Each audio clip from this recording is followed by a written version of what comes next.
Hello, lovely people. Welcome to my January reading wrap up. Doobie doobie doobie doobie doobie doobie doobie doobie doobie doo. Doobie doobie doobie doobie doobie doobie doobie doobie Sophie vlogs.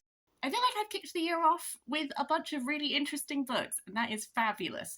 There will be fewer books talked about in this video than I actually read because I've been doing lots of reading for my little projects.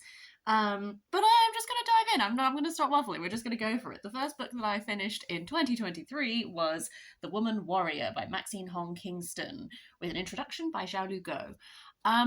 This is a memoir, but it is kind of it's doing some really interesting things with memoir, I think. So this is on my radar because my friend Mark read it and really enjoyed it, so I was intrigued going in. This is kind of a memoir of Maxine Kingston's life, but also a lot of it is focused around her mother and is inspired by the stories that her mother used to tell her. Maxine Kingston grew up in America, but her mother tells her all these stories of what life in China was like. And so this is it almost felt like, instead of being a memoir about Maxine Kingston herself, it was almost like a memoir about her mother, because a lot of this is from her mother's perspective or is like concerned with her mother. And that was like an interesting aspect. I really, really enjoyed one of the first sections, which is called White Tigers, drawing on Fa Mulan, and is very much like mythologizing her own, like the author's life, and it's mixing like this legend with this woman's real experiences in a really interesting way. And that was like a really exciting chapter, I think, because memoir, in some ways, I guess memoir is artificial because you can never accurately capture what lived experience is like. You can only give it with hindsight. And so I do find it interesting when memoirs sort of highlight the artificiality of these things, which people, sometimes I do come away from memoirs and I'm like, wow, this felt like really genuine. And it's like, well, what does that mean? And so then to go the other way and to just fully embrace the fact that this is an artificial construct, and to kind of almost highlight that with the way that she's playing around with narrative and that kind of thing, was just really interesting.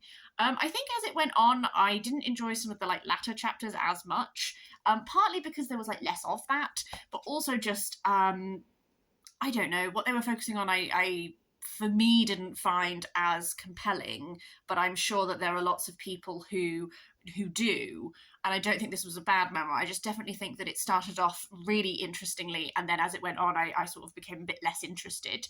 But I do have another one of Maxine Kingston's books to read, so I'm really going to be interested to see how that compares to this.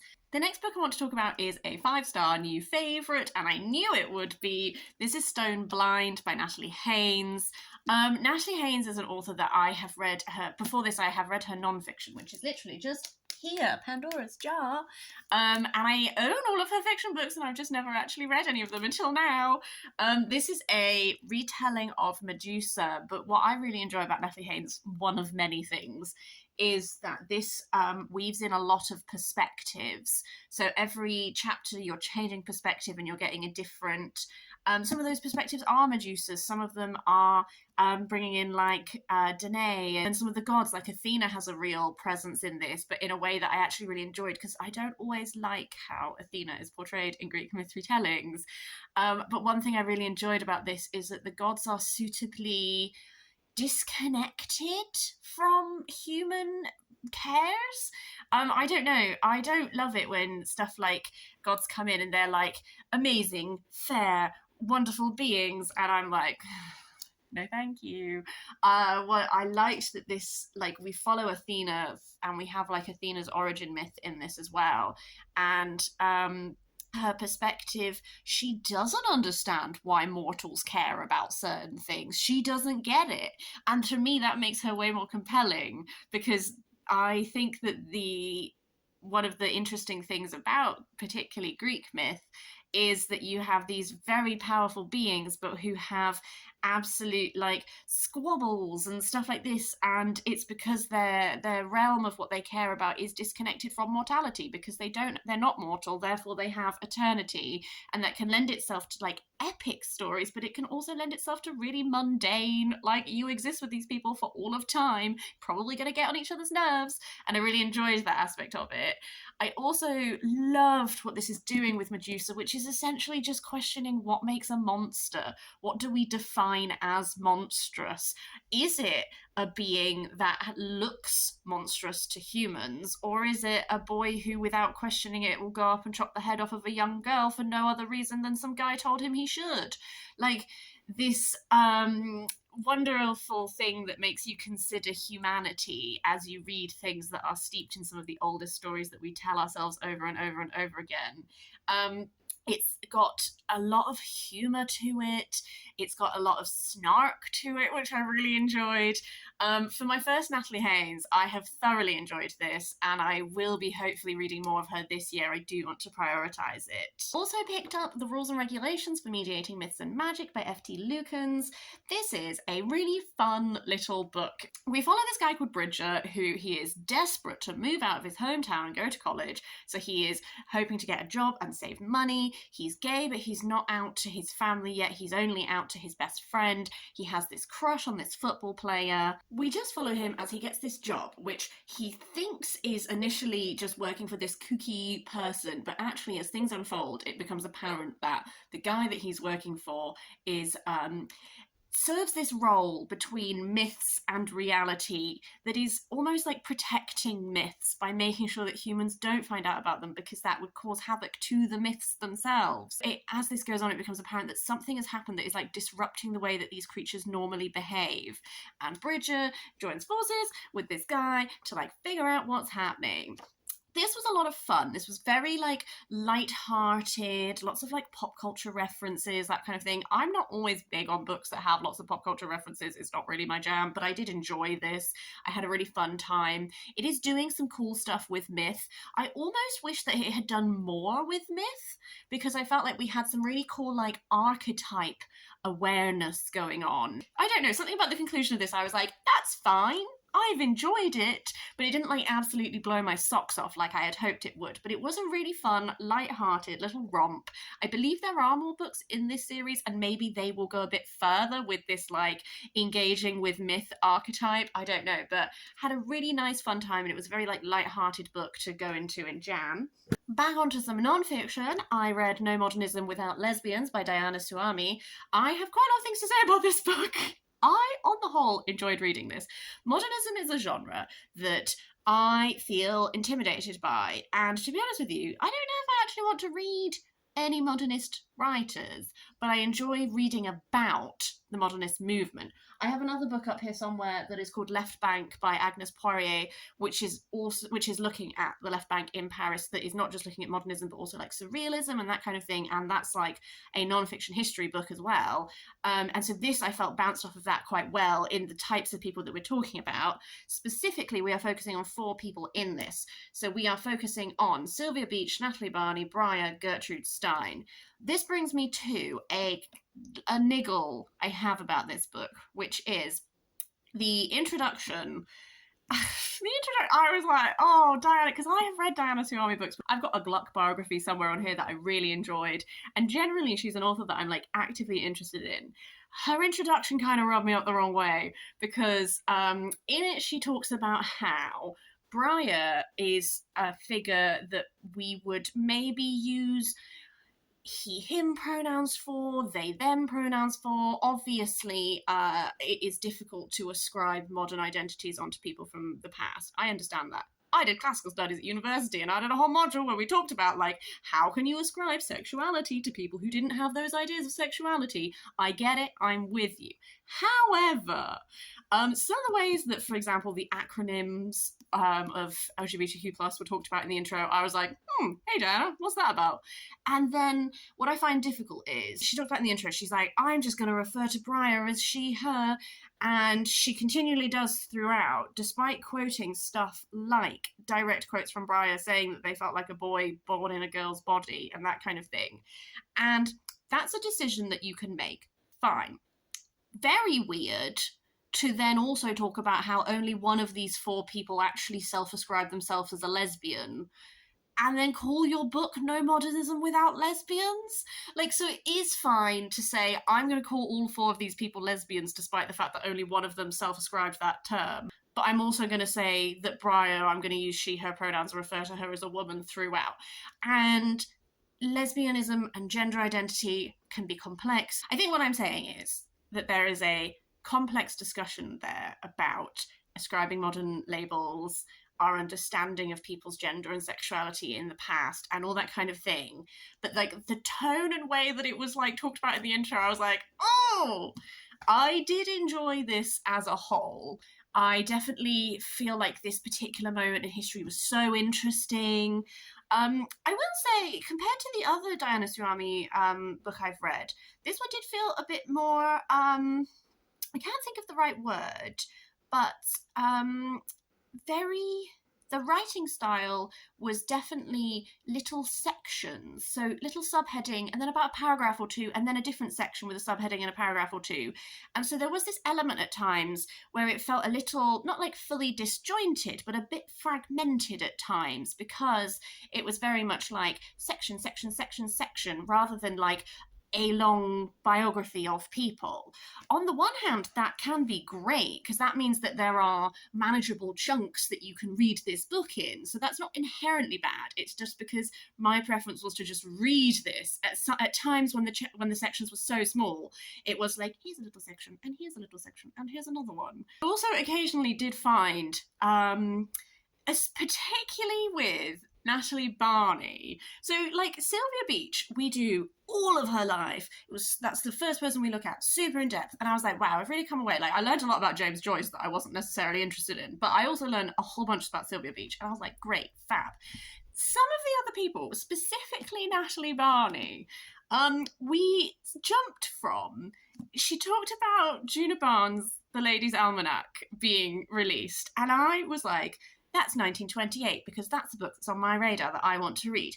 And then we jumped to after World War II, and I was like, what happened to all this time? And then I went away and researched it, and it was like, oh, all of the, Natalie Barney's fascist sympathies and all of this kind of thing. And I was like, did we just miss out the entire Second World War because we didn't want to talk about the fact that she was a fascist sympathizer? Like, what's up with that? I came away from this and I was like, I don't particularly want to read all of these people's works, particularly like Gertrude Stein and stuff like that. I was like, I have no interest in reading your books. But I enjoyed reading about them and learning about them. It's just these little elements to do with how this was put together made me be like,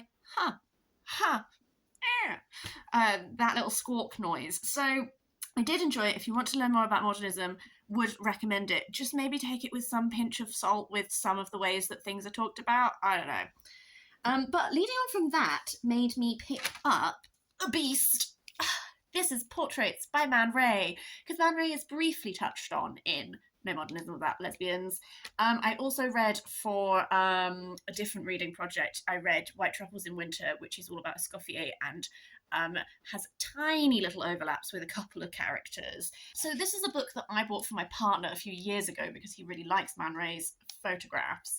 And I thought to myself, hey, I had a flick through the pictures back in the day, but I didn't read any of the accompanying text in it. So I gave this a read instead, and it has a biographical essay that's all about Man Ray's life, and then it has another one that is about like his influence on photography and his creative work and all that kind of thing. And I really enjoyed this because in here there is his portrait of Gertrude Stein and Alice B. Toklas, like stuff like this. So it was really fun to sort of connect some of the people that we chatted about in here with actual faces here.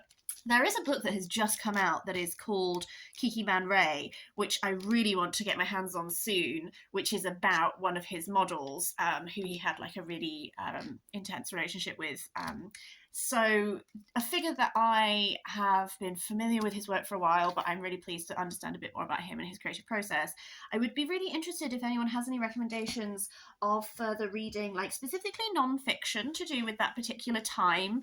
I just think there's something really interesting about like times and place when you get these little communities of creative types. I don't know, I've just come away and I feel like there are these names that I kind of knew, and now I have a much better understanding of like who they were. I don't know about pursuing their own writings. I'm a bit intimidated and I don't know if I would get on with them.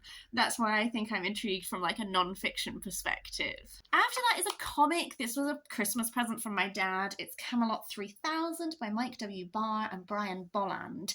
My dad is just kind of like, number one, I like Arthurian stuff, so he was like, hey, but also he kind of just like gets me secondhand comics that are sort of like I made a big splash at the time. It's like set in the year 3000, and Earth is being attacked by aliens, and this guy, while he's fleeing from aliens, stumbles upon King Arthur's tomb and reawakens him, and then King Arthur, and then a lot of King Arthur's knights are like have been like reincarnated into other people, and they sort of band together to take down like Morgana Le Fay, who appears to be behind an alien invasion. It's wacky that way. I had a fun time reading it. One thing that I found interesting about this is one of the characters. So Tristan in his reincarnation is manifested as a woman, and there was an interesting discussion about Tristan's gender. Given that this was from like the 70s, I would caveat it with this was not like a marvelous piece of trans rep, but there was an interesting discussion to do with people trying to gender Tristan as a woman and Tristan very much pushing back against that. I wasn't wholly satisfied with how it was concluded. I thought we were going to be much more progressive than we were, because at the end it's kind of like, just accept that you're a woman now. Whereas actually I think it was more compelling to have that motivation of essentially this character was experiencing massive dysphoria, and people like Morgana try and play on that and try and offer like gender affirming magic to like, if you'll betray your friends and all that kind of thing. And that was like an interesting thread. It wasn't done it just doesn't end like as interestingly, I think, as it could have. But it was a fun little sci-fi noodle. I also read Ghost Music by Anne Yu. I obviously was drawn to this because of the cover, but then I also saw that Jane Campbell read it and really loved it recently, and that intrigued me. I will say this is a different novel than what I thought it was. So it's sort of sold as like this woman who is living in Shanghai with her husband. Her husband's mother has moved in with them, and they don't get on very well, but they have these mysterious shipments of mushrooms arrive, and the mushrooms like bring the two women together. So what I thought the narrative was going to be was I thought it was going to involve these women growing closer as they cook with the mushrooms and that kind of thing. And that happens a little bit at the beginning, but actually this plot line goes somewhere else completely, in a way that I found really interesting. It wasn't like a tale of two women growing closer like I expected. It was actually something that was much more surreal. And the role mushrooms have in it is very surreal, and I really enjoyed that, the way that they manifest throughout. They always come through in like these moments of like unreality. It opens with like her dreaming about this mushroom being like talking to her, being like, don't forget me. It was like really weird, but I really enjoyed it. Also like a thread of music that runs throughout this, because our main character is a music teacher. Essentially she really wants to start a family with her husband, but her husband's really resistant to it. And then as the text goes on, you find out more about stuff about her husband's life that he's never told her. She also has a bit of like a crisis of identity, but she tracks down the person who is sending the mushrooms, and then this other plot line develops that involves like music and playing of music and finding yourself and losing yourself.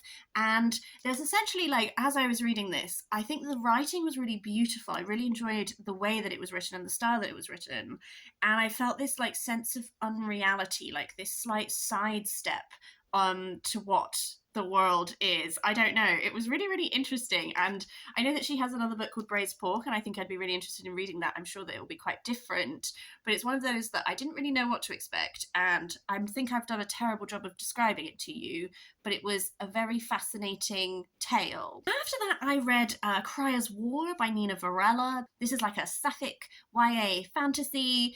I think I enjoyed this. I think the premise of this is really interesting, because it's like a world where there are humans and there are automata, and the automata have essentially overthrown the humans, and they're now in power. And there's all these tensions. So Crier is the daughter of the king of the automata, and she's sort of been created to be his successor. And then our other character, Ayla, is a human whose family were all killed in a raid ordered by this king, and she wants to seek vengeance against him by taking out Crier. This is that sort of concept in the world building is what most interested me in this. I think it's a really fun, like almost like a classic tale of a robot uprising, but slightly different. And the way that the concepts and ideas and that kind of thing, like anything to do with the world building, I was like really super interested. I wasn't super invested in the romance, but I say that every bloody time I read a YA book, don't I?